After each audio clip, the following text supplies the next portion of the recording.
Tecnología 13.cl. Inteligencia artificial al alcance de todos.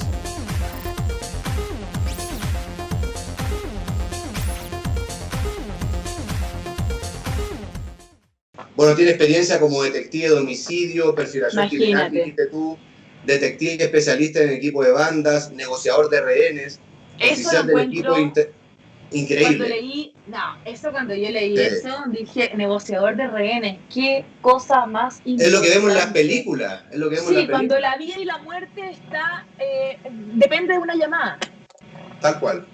Oficial también del equipo de intervención en caso de crisis, oficial de recursos en la escuela, School Resource Office SRO, 5 años como agente especial en el Department of Homeland, DHS. Bueno, ya está jubilado. O sea, cualquier cosa, aló, Crux. O sea, así. Tal cual, sí. Así que, Crux, yes. Your talk is the most wanted and expected. It's the first time that a former FBI agent present a talk at 8.8. Thank you. And welcome to 8.8 Sur. Thank you. Thank you so much. Thank you. Okay, great. Thank you. First of all, I want to thank everybody for from 8.8 Security Conference. This is a worthwhile conference. And you know what? I've spoken, I think, like 34 times last year and 12 times this year. And this is the first one that was like for free. And so I'm on all my social media telling everybody, hey, this is a great opportunity. Tune in to it. With that said, again, this is not my original talk. My original talk is on social engineering. Yes, sir. Yeah. Oh, this one? Yeah. Okay. Okay. All right. And so we're going to talk about, the one I wanted to talk about was social engineering.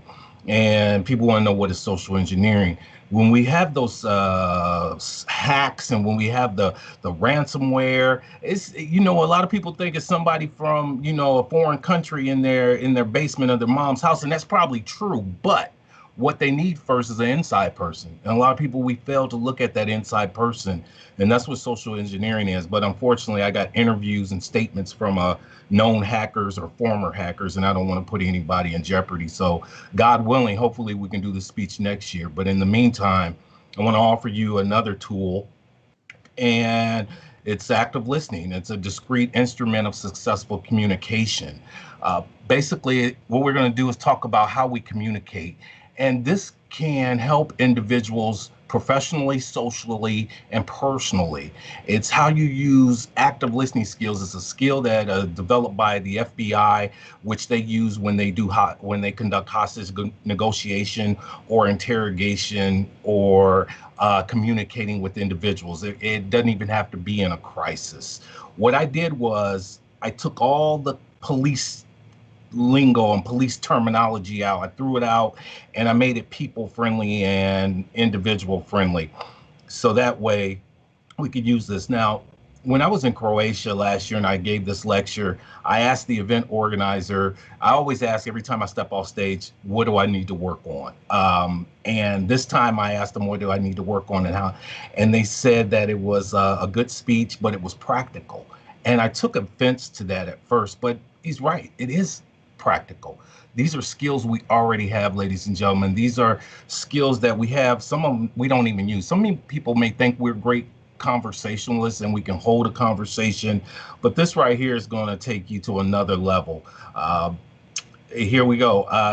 How do you normally collect information, data through formal speech like I'm doing now, inquiries, asking questions, dialogue and questioning, accusations and conflicts, research, and physical presence. What I mean by physical presence, if you close your mind and if you think if you're going past a railroad track and it's cut off and you see yellow tape and you see sirens and emergency vehicles everywhere, what's the first thing that comes to your mind without even being told what happened? Yeah, something bad probably happened here, either an accident, a derailing, a decapitation, something like that. But it's just the physical presence lets us know there's something there. Description of conventional questioning, quick quick fact-finding, rapid problem-solving. They're evasive, concentrating on questionnaires and agendas, just the facts type individual. For instance, you're in a team setting and your team leader asks you how you are on your project, knowing that there's a timeline. But the way they say it can trigger a response, either a negative or positive.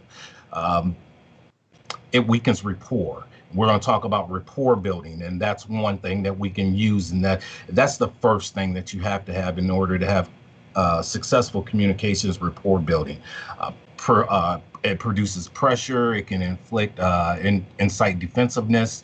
It may generate obstacles. For example,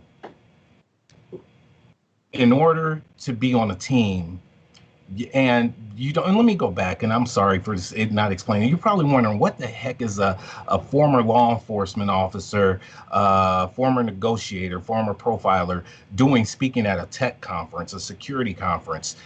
Well, let me tell you something. One thing that me as a former investigator, former special agent, and you in your field or your profession within the tech community, we all have one common ingredient. It's the number one key ingredient. And we like getting to the truth. We like problem solving. And when I say that, and if it wasn't a virtual conference, I could see the attendees shake their head. Yeah, because it's true. We like getting to problems. We like solving those problems. So that's why I'm here. And I believe it's a worthwhile cause, because this right here is skills that we could have to make a better team, make a better person, make a better friend. All you have to do is just brain it out. It's in you. These skills that we have. This right here is the role of influence, behavioral change. What we're going to do is start right here, here, and then the object of the goal is to do a behavioral adjustment, to change someone's behavior, someone's attitude towards you, not towards the world or anything else, but towards you. Active listening skills, understanding them, rapport building, encouragement, and behavior change. And we'll go through all that. First, we start off with active listening skill. The next, we have to understand the person that we're talking to, or the person we're listening to. Because, ladies and gentlemen, one thing we also have in common, everybody wants to be heard. Everybody has something to say. It's how the person that's receiving it takes it and goes on with it. This right here, it's a normal function. You take the normal rational level, which is went down, and they're emotional, and you bring it back to a rational conversation. For example, John gets upset because the supervisor didn't like what his work, and he ripped it off, and he comes back to his desk and he sees all the red ink on his paper. He's upset. He's mad. If you're on John's team and you use active listening skills, you could take that emotion that he has and that anger and that frustration, and you can bring it back to making a rational conversation. The object of active listening is to reduce feelings and returns the subject to customary rapport building, and we can encouragement. It collects information, and it also encourages other individuals to talk. I was on a team once, on a tactical team, a gang unit, and I'm not going to say any names, but there was an individual on there who was surly, who had he was in his 20s, but he acted like he was 70 years old. He was the type of person that would throw rocks at kids and shave the hair off of puppies. That's how he was. But one thing he was good about was getting in computers, hacking into computers, setting up wiretaps, surveillance. He was the master of it. No one could ever replace him. We didn't like him, but we respected his skills. Establishing understanding and active listening. Active listening skills: emotional tagging, paraphrasing, mirror reflecting, minimal encouragers, effective pauses, and the I message, and we'll get into that. Your voice, I repeat, your voice is your number one tool. If you can hear me right now speaking, you'll hear my voice raised. I kind of speak kind of rapid. It's because I'm passionate about this. I can take a deep breath and calm down and talk and say your voice is your number one tool, but that's not me talking like this. I like to talk with excitement because I am passionate about this. And then again, it is practical and it's something everyone has. You don't need to go out and buy anything. It's just your skills, your communication skills. Mom says she hopes I have kids like me, but I don't like the way she says it. Like I was saying before, the way you say something in the tone you say it can be 5 times more powerful than what was said. The tone of the voice, the tone of an individual's voice, their demeanor, projected sincerity are all important parts of communication.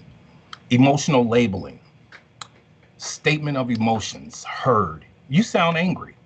You seem hurt. I hear loneliness. You sound betrayed or abandoned. We can reverse that to a business setting. You sound hype. You sound eager. You sound energetic, or you sound discouraged.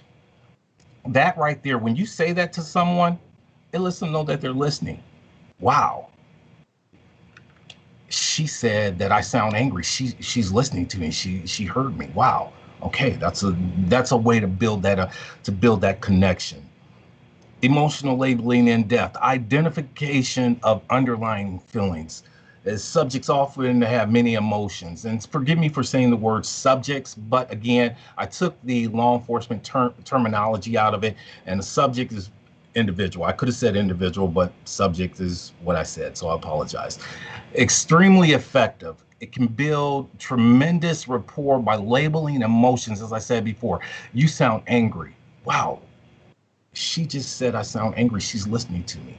You sound hurt, or you sound excited. I can hear anger in your voice, and it seems like this situation has hurt you also. If probably never allow an emotion go by without tagging it. Individuals appreciate, people who are talking appreciate having others identify with how they are feeling. And ladies and gentlemen, again, this is not fake. You're not using fake attitudes or fake emotions. You are mirroring an individual's sentiments. You're letting individuals know that you listen to them. And think about it. If you're in a team setting and you're in a team meeting and someone hears you and you're talking and they're shaking their head like, yeah, okay. And they ask you questions or they repeat what you said, that means they're listening. Studies have shown that active listening in a team setting has increased productivity. Unspoken sentiments never perish. They don't. Putting meaning into words, for instance, restatement, giving the meaning in another form. Basically paraphrasing according to the Webster's Dictionary, is used for brief confirmations of meanings and to display attentiveness. For instance, the person talking. My boss is always talking and doesn't pay attention to what I say. The individual listening. Your boss doesn't listen to what you say. When you say it like that, you just paraphrase what they say, that means they're listening. And that means that you're listening, and it shows them that you're listening, and it encourages them to open up, and that builds the rapport. Brief follow-alongs, mirror reflecting. Repeat the last few words of what they said. A good initial technique, it helps the person listening get oriented to the person talking. For instance, the person talking. My boss doesn't pay attention to what I say to him, to her, and it makes me angry. The listener, it makes you angry.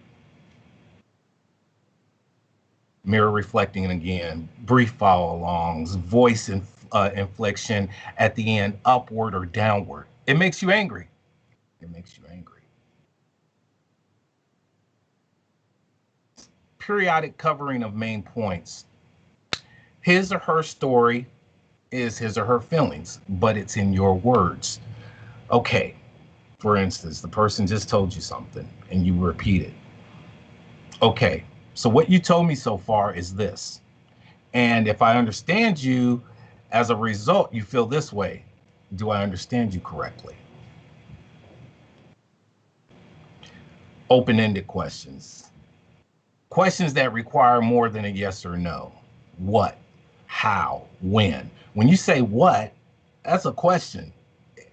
It doesn't force, but it obligates the person talking to you to talk more, especially if the person doesn't speak that much, and if they're a man or woman of few words. This gets them to open up, especially when you're having a conversation.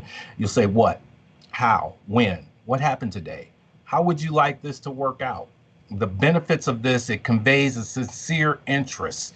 It lets the speaker know that the listener is listening and they are interested and they care. It gives freedom to respond while framing the scope. It limits feelings of an interrogation. Doesn't make it so like an interrogation, like you're in the box. Minimal encouragement. I'm sorry, box is a police term. I said I wasn't gonna use police term. Box is a police term. It means interrogation room because it's 4 walls and it's shaped like a square box. Brief responses, sounds that indicate you're present and you're listening. Really, now, the minimal encouragers, this is my go-to move. I do believe in the other ones, but this is the one that I mastered. Really, yeah, okay. Now, if we were in person, what I would do is I would get out and step off the stage and go and I shake hands, but I don't know if we'll ever be able to do that again. But I just introduce them and I say, hey, so tell me what you did from the time you got up this morning to the time you came to the conference. And they would tell me, and I'd sit there and I'd go, yeah, okay. And I wouldn't just say it. I'd say it with response to what they just said, and it would be natural. And it is natural because I didn't go to school to learn this. This is something that was in me, but through training and through repetition, it just became a second nature. Use wisely the minimal encouragers. And this is why, because it may invite an opportunity for others to wonder, for their mind to wander or be distracted. For instance, if you have a short attention span like myself, and I go, and the person's talking, yeah, okay. I do that enough, I'm gonna wander off and not even listen to that person. I'm gonna be going, yeah, okay, and just daydreaming. So you have to use it wisely. They're what the subject is used to hearing when the listener is simply wanting for the chance to speak. Effective in a combination with another skill such as paraphrasing or mirroring, mirror reflecting. Timing is important on this. Effective pauses, the silence. Now this is a good one. A lot of people ask me, now what do you do if a person's they want to talk all the time and they don't give you a chance to talk? And I said, well, if you're in a team setting and you're at a team meeting, one thing you can do is pass the ball around. This is not a ball, it's something else, but pretend it was a ball or something. But pass it around. And when the other person talks, hey, you know, just, you don't even interrupt them, you just go like that. Pass them the ball. And it gives other people, and basically what that does is shows that the team is willing to share and the team is willing to work as a team. Other ways you can use are effective pauses. For example, if you're on the phone and the person's just talking constantly, and they won't give you a chance to speak, what you do is you just don't say anything. I do that a lot. I do that sometimes, and I do that in business. I do that, and I do that in my personal life. I do that sometimes with my mother. I'm like, okay, but if she's talking a lot, I'm not saying anything. And then she'll go, are you there? Are you listening to me? When they do that, that's just natural for the speaker to say, hey, are you there? Are you listening to me? When they do that, that's the time you go in, and you go in with something constructive. Yeah, but what you just said, what you just said a few seconds ago about cybersecurity, that was really interesting. It got me thinking about this article I read, and then you know what? You're taking over the conversation. Effective pauses are really good. It just is, but you have to use them with people who are one-sided in a conversation, so to speak. Almost active listening skills are what they're not. It's not advice. It's not judgment. It's not persuasion. It's not your ideals or what you have done in similar situations. Do not inject your values, your advice into the situation. discussion of topics not expressed by the subject. For example, you should do this, or you might want to do this, or have you thought about doing that? Ladies and gentlemen, we're grown individuals. In a professional setting, no one wants to hear that. No one wants to hear what they don't, unless they ask for your advice. Empathy. Appreciate one's feelings, and feelings are so good that you can sum it up for them. That's empathy. Empathy is an essential concept to active listening. It's an essential concept to good, solid communication, identification and understanding of others' situation, feels, and it's a motive. Identification is not opposition. Just because you identify with somebody doesn't mean it's opposition. Understanding is not agreement. Just because you agree with somebody, or just because you understand somebody, doesn't mean you agree with them. We can take several instances that have occurred in the United States as of the last 3 months. And you may identify with that individual, but you don't oppose them. You may understand that person, but you don't necessarily agree with them. The essential concepts of empathy. Empathy, again, is not sympathy. No one likes to be pitied on, especially through when they're going through a rough time. Nobody likes to be pitied. Sympathy is an expression of pity or sorrow for the distress of another. Like, for instance, I say my mother because I use active listening with my mother a lot. So my mother, 51 years old, my mom probably thinks I'm still 15 or 5. And if she calls me, she says, "Hey, how you doing?" I say, "Oh, I have a sore throat this morning." Oh my God, it's, "Oh, my poor baby. Oh no." And that right there, that I'm on the phone and I'm like, so I use active listening a lot with her. The behavioral change continues to rapport building. Like right now, rapport building is a mutual trust. And I'm going to stop right there, and I'm going to share with you a little story of how active listening affected me. And I was the guru of it. I was the master. I mean, I'm working on my PhD, and before I went back and I gave this lecture in Dallas, Texas, and I was talking to an individual, and he said, "You should tell that story first." And I apologize for not telling this story first, but what happened was I suffered through depression, battled depression. It was like 2 years worth of depression. That first year of my depression, I stayed in my basement of my home. I stayed in my office doing my research for my dissertation for my PhD. And I was doing research, and the depression was so bad, it affected my ability to communicate. I didn't want to go anywhere. I didn't want to, it was rough to even take a shower at sometimes. The depression was so deep and bad. However, I noticed things that were different, and I didn't act on them. Like, for instance, my wife I was married at the time, and my wife would go and, be gone for hours at a time. She'd be with her friends. And when she'd come home, she'd text me that dinner's ready. Texting me, dinner's ready. Right then and there, Crux Conception should have got off his butt and started a conversation. "Hey, what's going on? What's wrong?" Because I noticed when she tried to get me out of my funk, she tried to invite me to places, tried to tell me to go live life again. "Hey, a mistake happened. You're depressed about it. Get over it. Get on with your life. I need you." And I didn't listen. One day I went upstairs into her office, which was our family library, and I was getting a book for my research.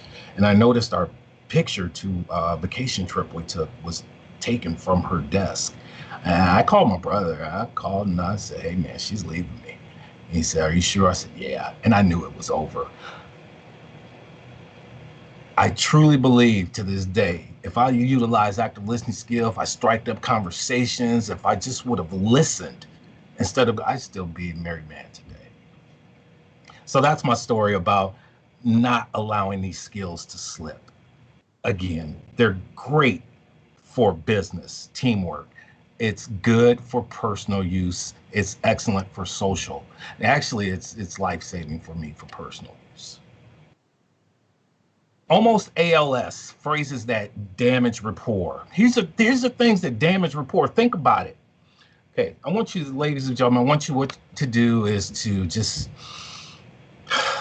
take a deep breath. You feel that relaxation, you feel that calmness coming around. Okay, so I want you to listen to this because this is important, because we are all guilty of this. Calm down. How many times have you told somebody to calm down? Working in the security field, I'm sure there's some of you that do more than digital security, internet security, cyber security. Some of the duties may include physical security of where you're at. You see somebody coming with a box, they just took their badge, their name badge, security guards behind them, they're cleaning out their desk. You really want to tell that person to calm down right now? No, I wouldn't. They just got fired. I wouldn't tell them to calm down. Another word I found out and I learned the hard way is to understand. It's a hostage situation I was in, and I told somebody, they were telling me their story, and I was new at being a negotiator, and I said, hey, I understand what you're going through. And he responded back to me, oh, really? Your name is such and such. Your wife's name is such and such. You just lost your job, such and such. Really? You understand? From that day on, two words I've never said again. I've never said I understand, and I never say the word trust me. Somebody had a issue with me saying the word trust me, and I just figured I looked, and from my background in psychology, I just summed it up. I said, hey, somebody must have betrayed this person's trust because they don't like that word trust me. So I don't say that anymore. I say I know what I'm talking about.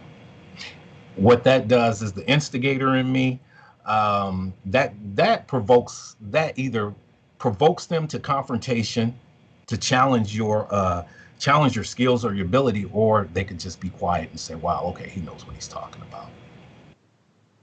Phrases, again, that damage rapport. Why? When you ask someone why, it's accusatory. It creates defensiveness, especially the way you say it.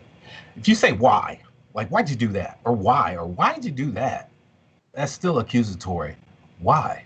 That's still accusatory. Any way you say it is accusatory, and it creates defensiveness. You should.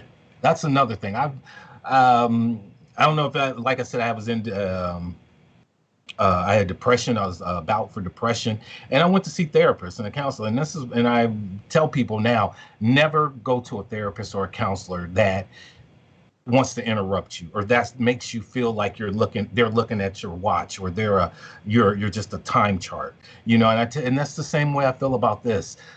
Not stay away, but learn how to deal with individuals that want to say why, or you should, or you shouldn't. Someone that wants to interject their advice or their judgment. It gives an implication of superiority. Instead of saying calm down, hey, I can hear how angry you are. I can hear how angry you are. Instead of saying, I understand, I'm listening. Instead of saying, you shouldn't, or why, well, what's causing that? Influence. The power or capacity to cause a change in thought or action. The use of the I messages to confront. iMessage, for instance, your boss is giving you all these things. Your boss is telling you to do this, do that, do that. And you can say, hey, when you say that, I feel a little bit confused because last week in my notes says that you wanted us to start with this first instead of that first. It's used to confront the subject, the speaker, about a behavior that is counterproductive without being accusatory. And that's from Dr. Alan J. Lee. And basically when I'm saying that in a business setting or in a personal setting, someone's yelling at you, or they're talking very fast like I do, or they're talking with a lot of emotion, you can go, hey, when you yell at me, I feel like you're mad at me. And really they're not. They're just talking in emotion. And what was the goal again? To bring that emotion down to a rational conversation. Delivery, good tone of voice, not harsh or sarcastic or punishing. Choice of words that you use, non-threatening words, non-judgmental words, effective pauses, sets up delivery, and gains the subject's attention or gains your teammates' attention. The I portion, the key to making it less accusatory. And usually I stop it right here in this section, and it's a lot of hands-on with me. I like to get down off. I'm rarely on the stage. I'm usually down in the audience, shaking hands and using examples of active listening and how it could fit. Ladies and gentlemen, you're probably sitting there thinking, and again, I'm not speculating, but you're probably thinking this would never work in a team setting, but it will. It will work in a team setting if you train and practice on it. And guess what? What if you took these slides, which are available or will be available if you contact me, and you get your team together and you get a team leader together, say, we should go over this today. I also have role-playing scripts that you can use to show how active listening works. No zingers. If you really want to say something and you could just taste how good those words feel, they're probably the wrong words to use. Points to remember. We're almost done, and I apologize again. I'm more of a hands-on person. I like getting down, shaking hands, or talking to people and letting them show that their skills, hey, you do have these skills, they are in you. Your voice, it may be your strongest tool. For me, it is the strongest tool. A lot of people think I'm, with my hands, the Chris Cuomo Italian type thing, but no, it's not. Empathy is neither opposition or agreement. Remember that. Empathy is neutral. Empathy is not sympathy. Empathy is you understand that person, but you don't have to agree with them. When called for confrontation, should be non-threatening and non-judgmental. When there's a confrontation, when there's a debate, when there's a disagreement in the office, it should never be confrontational, and it should never be non-judgmental. When you're in a confrontation or a debate or a disagreement with your team member, you have to think to yourself, we both need a timeout. Where are we going with this conversation? What are the pros and cons? Break it down like it's a research paper. And next thing you know, you'll get to your answer. You'll get to your problem that you want to solve. Again, like my story that I said with me, active listening skills are perishable skills. If you don't practice on them, they go away and they diminish if they're not used. They are used to be a better negotiator. It can be used in all aspects of life. A negotiator, a speaker, doesn't need to be in a crisis situation to benefit from being a better listener. Breathe again and think to yourself, what if our team used this? What if we used this? What if we had a whole day of training and we used this skill? Productivity would skyrocket.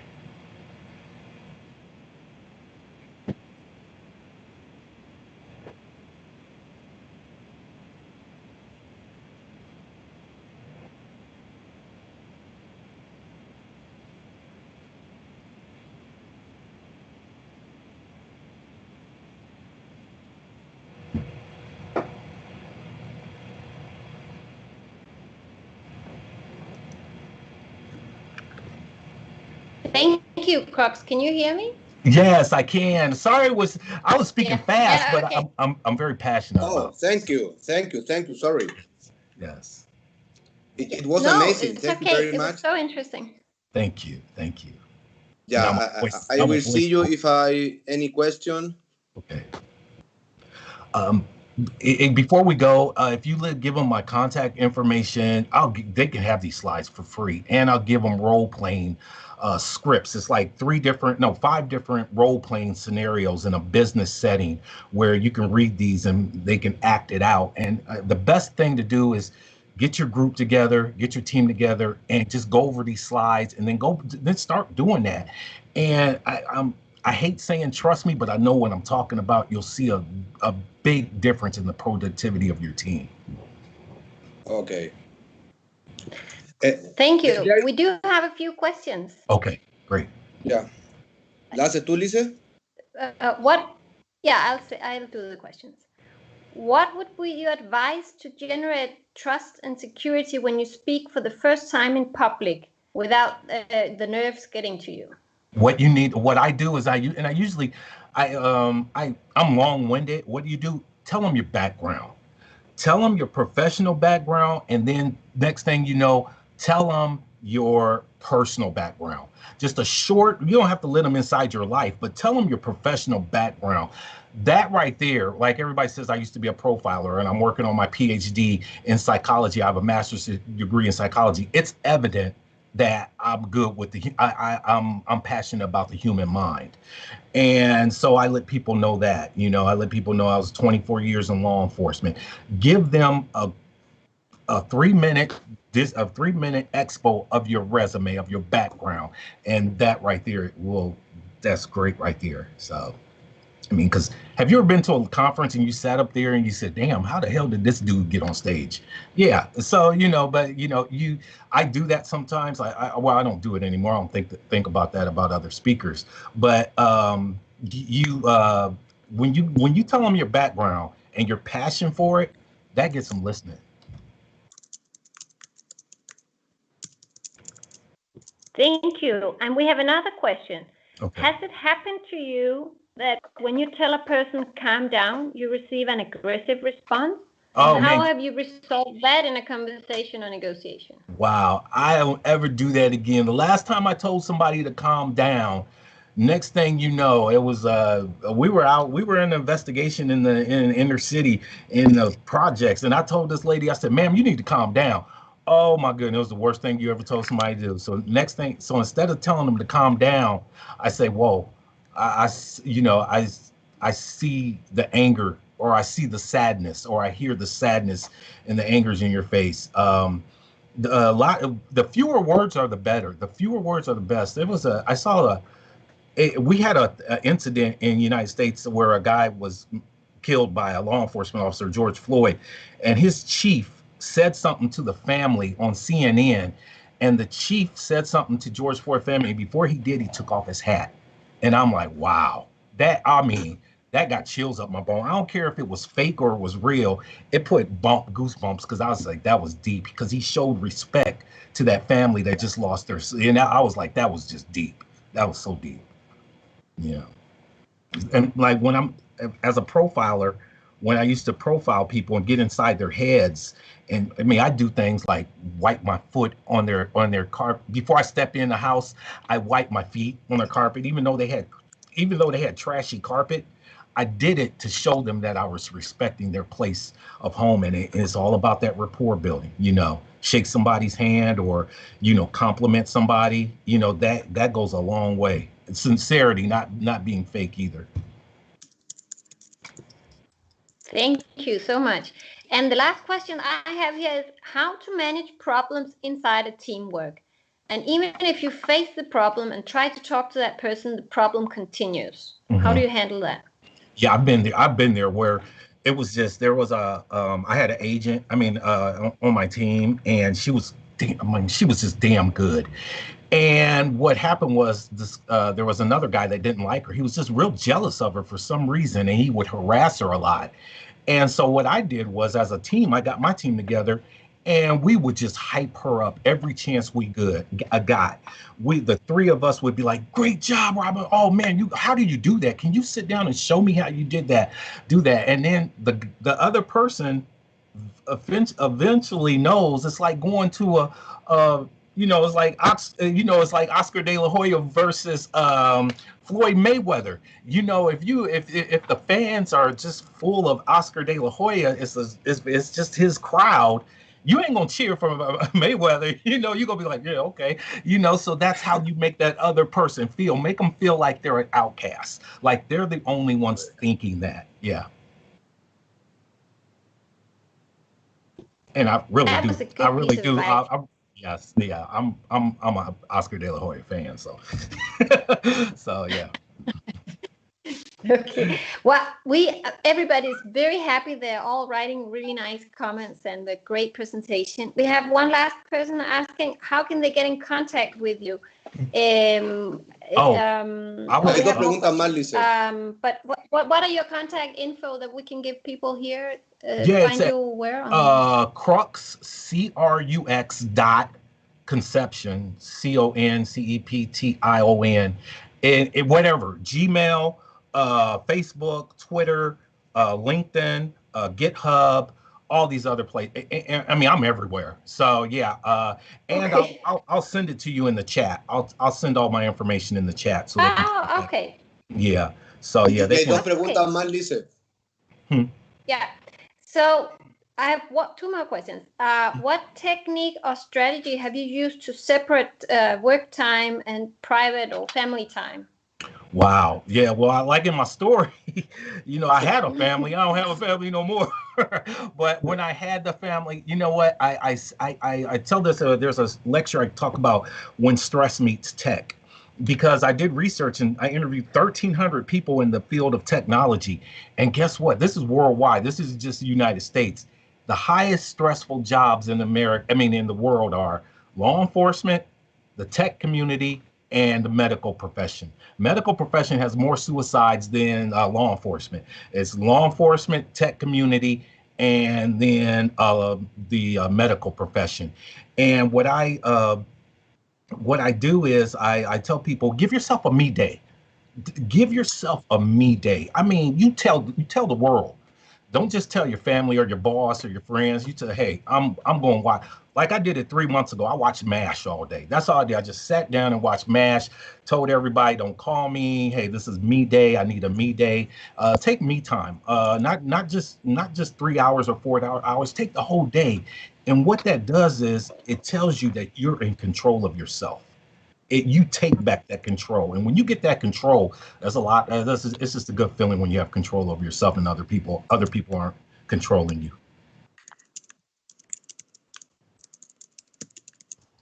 Okay, we'll do that.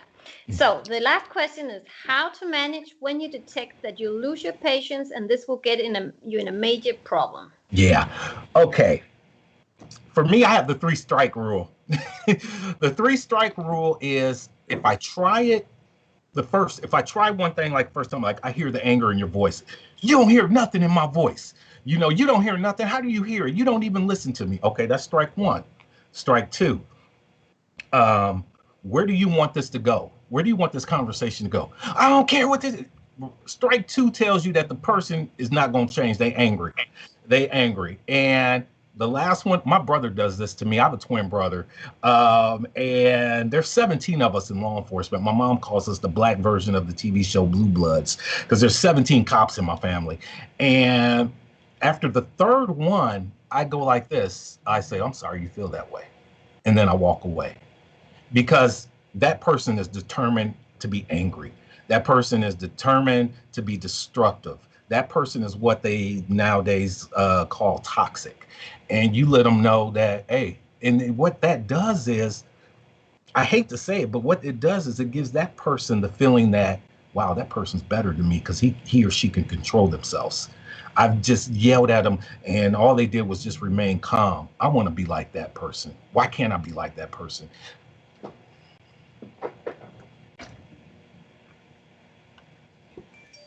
Okay. Excellent. Thank you so much. I don't have any more questions in the chat. If anybody wants to ask, they have to do it now. But people are just being very grateful for all your good advice. Great. And So thank you very much, Crux, and we hope that in the near future we can count with you in person for another talk, but in Chile. Yes.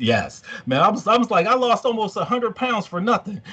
I'm like, dang, I'm serious. When I got back from London, I gave a speech. I was almost 290 pounds. Man, I lost over 100, close to 90 pounds already. And I'm like, damn, I don't have anywhere to go. They can't see me. So, yeah. So I hope we get to see you. Thank you. God bless everyone. Thank you. Thank you. Thank you so much. Bye-bye. Bye-bye. IA13.cl